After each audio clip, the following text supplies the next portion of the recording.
हर सुबह जल्दी जागने के लिए 5 स्नूज प्रूफ स्ट्रेटेजी की अब बात करते हैं।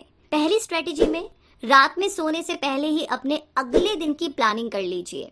जी हाँ, सुबह जल्दी उठने का एक बहुत ही बेहतर तरीका ये है कि आप सोने से पहले ही डिसाइड कर लीजिए कि आप सुबह क्या करेंगे। जब आप इस डिसीजन के साथ सोएंगे ना, तो जाहिर है कि अगली सुबह भी ये बात आपको याद रहेगी। इसीलिए आपको चाहिए कि अपने 4 ऐसे इम्पोर्टेंट काम आप चूज कर लीजिए जिन्हें आप सुबह उठ करके पूरा करना चाहते हैं। अब बात करें दूसरी स्ट्रेटेजी की, तो यहाँ पर है अपनी अलार्म घड़ी को अपने बेड से दूर रखना। ये थोड़ा मुश्किल है, बट विश्वास कीजिए आप करेंगे तो हो जाएगा। अपनी अलार्म घड़ी को पहुंच से दूर रखेंगे तो उस तक पहुंचने के लिए आपका शरीर थोड़ी मेहनत करेगा। चलिए, सुबह का टाइम है तो हम कह सकते हैं कि थोड़ी ज्यादा मेहनत करेगा और इस प्रोसेस में आपकी नींद भाग जाएगी। आगे तीसरी स्ट्रेटेजी है कि उठते ही सबसे पहले अपने दांतों को ब्रश कीजिए। सुबह उठते ही दांत ब्रश करने में थोड़ा आलस तो आ सकता है, मगर ना इसके बड़े फायदे हैं। इससे आप तुरंत एक्टिव महसूस करेंगे। इसीलिए सुबह उठते ही सबसे पहले अपने दांतों को क्लीन कीजिए। चौथी स्ट्रेटेजी में है अपने दिन की शुरुआत पानी से कीजिए। पानी हमारी जिंदगी की आवश्यकता है, ना सिर्फ सुबह बल्कि दिन के किसी भी टाइम पानी का सेवन हमारी बॉडी को एक नई एनर्जी देता है। रात भर की नींद के बाद हमारे शरीर में पानी की कमी हो जाती है, इसीलिए सुबह उठते ही पानी का सेवन बहुत फायदेमंद है। ये आपके आलस को दूर करके ताजगी का एहसास कराता है। पांचवी स्ट्रेटेजी, शावर लें या कपड़े पहनकर तैयार हो जाइए। यहाँ पर ना आपके सामने 2 ऑप्शन है। पहला तो ये कि पहले नहा करके तैयार हो जाएं, फिर उसके बाद जो आपने रात को सोने से पहले डिसाइड किया था उन कामों को कीजिए। एक बढ़िया शावर आपको तरोताजा कर देगा, फिर आपके दिन की शुरुआत भी बढ़िया होगी। दूसरा, अपनी एक्सरसाइज के कपड़े पहनकर तैयार हो जाइए ताकि आपका वक्त बचे और आप अपनी मिरेकल मॉर्निंग रूटीन शुरू कर सके और एक्सरसाइज के बाद आप नहाने जा सकते हैं। तो ये सारे पॉइंट्स आपकी हेल्प करेंगे सुबह उठने में। लेकिन सुबह उठने के बाद आपको कुछ हैबिट्स बिल्ड करनी होगी, यानी कि कुछ ऐसी आदतों को फॉलो करना होगा। तो आइए बात करते हैं।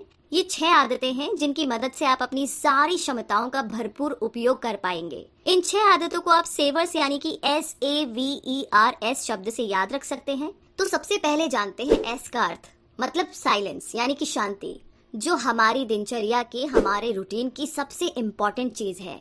हम सभी जानते हैं कि आजकल जिंदगी में कितनी भाग दौड़ है और कितना स्ट्रेस है। इसीलिए हमें जरूरत है कि अपनी प्रायोरिटीज को हम चुनें और एक शांत जीवन जीने की कोशिश करें। शांति यानी कि पीस हमें अपने अंदर झांकने का मौका देती है। अब जितना शांत रहेंगे, तनाव को उतना ही दूर करेंगे। शांत चित्त रहने से आप खुद के प्रति अधिक जागरूक हो जाते हैं, जिससे आप किसी भी लक्ष्य को, किसी भी गोल को पा सकते हैं। किसी भी लक्ष्य की प्राप्ति के लिए जरूरी है विचारों का स्पष्ट होना, एकदम क्लियर, और सेल्फ अवेयरनेस। तो एक शांत मन से ही आप सेल्फ अवेयर हो सकते हैं और अपने थॉट्स को ऑर्गेनाइज कर सकते हैं। तो खुद को शांत रखने का चाहे जो तरीका आप चुने, ये आपकी लक्ष्य प्राप्ति के लिए हमेशा काम आएगा। आप ध्यान कर सकते हैं, या फिर आप प्रार्थना का सहारा भी ले सकते हैं, या फिर गहरी लंबी सांस लेने की प्रैक्टिस भी आप कर सकते हैं। आगे अगला शब्द है A, और A का अर्थ है अफर्मेशन। अफर्मेशन यानी कि खुद को मैसेज देना।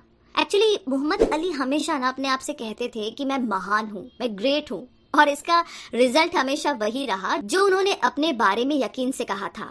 अगर आपको विश्वास है कि आप महान हैं, तो विश्वास मानिए, आप महान हो जाएंगे, आप महान बन ही जाएंगे। अगर एक इंसान चाहे तो अपने थॉट्स और अपने बिहेवियर से बदलाव ला सकता है। ये हम मनुष्यों के लिए ना किसी वरदान से कम नहीं है, क्योंकि इच्छा शक्ति यानी कि विल पावर के बल पर ही हम अपनी वीकनेस पर काबू पा सकते हैं। और हर इंसान में कुछ ना कुछ कमी जरूर होती है, तो हमारी कमजोरियां ही हमारे सपनों और हमारे बीच दीवार बनकर खड़ी हो जाती है। मगर जरूरत इस बात की है कि हम इन कमियों को जितना हो सके उतना दूर करें।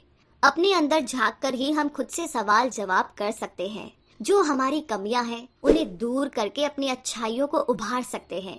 ये आदत हमें एक बेहतरीन इंसान बनने में पूरी मदद करेगी। तो अपने आप से क्या अफर्मेशन करनी है, यानी कि अपने आप को क्या मैसेज देना है, इसके लिए आपको पता होना चाहिए कि आपकी इच्छाएं, आपका लक्ष्य क्या है, वो कारण जो आपका लक्ष्य तय करते हैं, वे लोग जिनकी आप चिंता करते हैं, ऐसे शब्दों का चुनाव जो आपको मोटिवेट करते हो। आगे है वी, और वी का अर्थ है विजुअलाइजेशन। विजुअलाइजेशन का मतलब है कि आप अपने ब्रेन में वो मेंटल इमेजेस बनाते हैं जो आप अपनी लाइफ में पाना चाहते हैं। ये एक तरीके से ब्रेन की बहुत अच्छी एक्सरसाइज है। जहां कोई भी इंसान अपने सपनों को कल्पना के जरिए पूरा होते हुए देखता है। बार बार इसकी कल्पना उसे अपने सपनों की याद दिलाती रहती है, जिससे कि वो और भी बेहतर तरीके से अपनी कोशिशों में जुट जाता है। अक्सर खिलाड़ी इस प्रोसेस को अपने परफॉर्मेंस में बेहतर रिजल्ट के लिए इस्तेमाल करते हैं। अपनी जीत की कल्पना करते रहना आपके सपनों को पूरा करने में आपकी मदद करती है।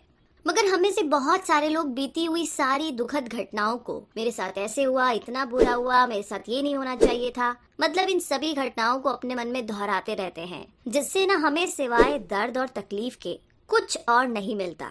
क्योंकि जो हो चुका है उसे तो हम बदल नहीं सकते, मगर उसे याद करके हम अपनी जीत को जरूर खो देते हैं। तो बेहतर होगा कि हम कुछ अच्छी चीजों की कल्पना करें जो कि हमें इंस्पायर करे। तो ऐसे कुछ स्टेप्स हैं जिन्हें अपना करके आप अच्छे तरीके से विजुलाइज कर सकते हैं। जैसे कि पहला, शांत रहने की कोशिश कीजिए और गहरी और लंबी सांसें लेते रहे। दूसरा, अच्छे रिजल्ट्स की कल्पना कीजिए। सोचिए कि जो आपने चाहा है वो आपको मिल गया। खुद को यकीन दिलाने वाले शब्दों को मन में बार बार दोहराते रहे। और तीसरा, जैसा बनना चाहते हैं ना, बस उसकी कल्पना करें। खुद को अपने ख्यालों में खुशहाल व्यक्ति दिखाए जो अपने सभी जरूरी काम ठीक तरीके